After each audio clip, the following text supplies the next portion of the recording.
Hey guys, in this video we're going to be checking out the BetaFPV Beta65S Lite. This is a tiny whip type of brushed micro drone, and this one comes built just like this, all totally built here. It comes with a 1S 260 milliamp hour high volt battery.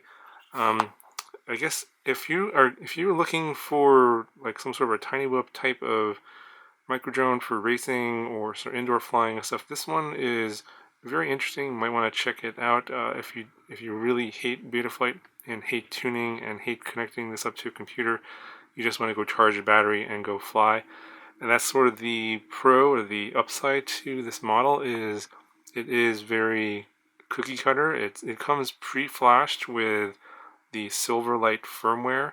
And if you're familiar with the E011, that's like a toy brushed tiny whoop, and that came with some toy grade firmware. But then someone came up with some custom firmware for that, and they would flash that board with that firmware. And what they've done is they've actually come up with a slightly different board here. This is more traditional tiny whip type of board, and they flashed that silver firmware on there.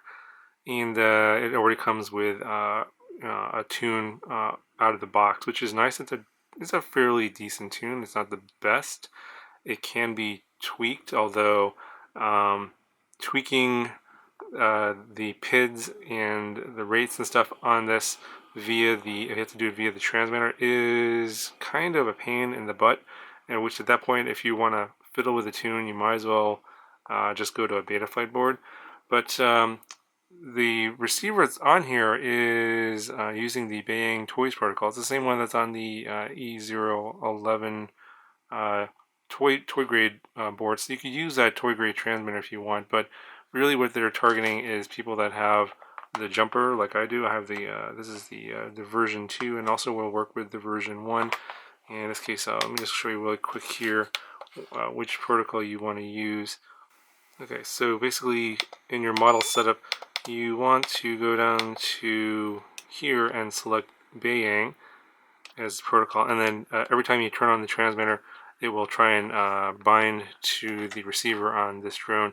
So the procedure would be to turn the drone on first, power that up, and have some flashing lights, and then once you've set up your model, turn the transmitter off and on, and then you'll be bound. Or you could hit this little reinit button here that'll also reinitialize and rebind to the drone.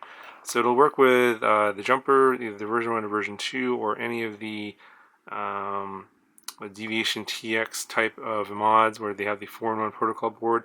And it'll also work with any of the 4-in-1 protocol modules that go on the Tyrannus, where you can select the Bayang Toys protocol. So those are the things that will work with the receiver that's on this drone. So as I mentioned, that the upside is you don't have to fiddle with this. It comes pre-tuned. It'll fly pretty well out of the box. The downside is if you want to fiddle with it, I would recommend going with a more traditional tiny whip style with the Betaflight firmware on there, where you can actually tune it via the computer. But if you absolutely hate computers and can't get anything to work with Betaflight, this might actually only be your only option if that's the case. But basically you can just charge up the battery and bind it up to your transmitter, and then you can go and fly it, and it flies fairly well. In terms of the flight characteristics, I would say that it flies fairly well. It's a pretty good tune both in either self-level mode or acro mode. However, the rates, the default rates, either high or low for acro mode, are so low that the rolls are very slow, even in the high rate. And there is a way to set up the rates in your transmitter. It's on channel 9. I actually have it set up on a switch here on my jumper. And if you want to switch from from self-level to acro, you have to use the right stick, and it's 2 quick left pushes all the way over, so it's left, down, and you have to do it pretty quick. If you do it too slow like this, it's probably not going to work. And then so you have to do like left, down real quick, and then you'll see some lights flashing on underneath here that will confirm that it's switched from self-level to acro mode. And it always defaults back to self-level mode when you power down the drone.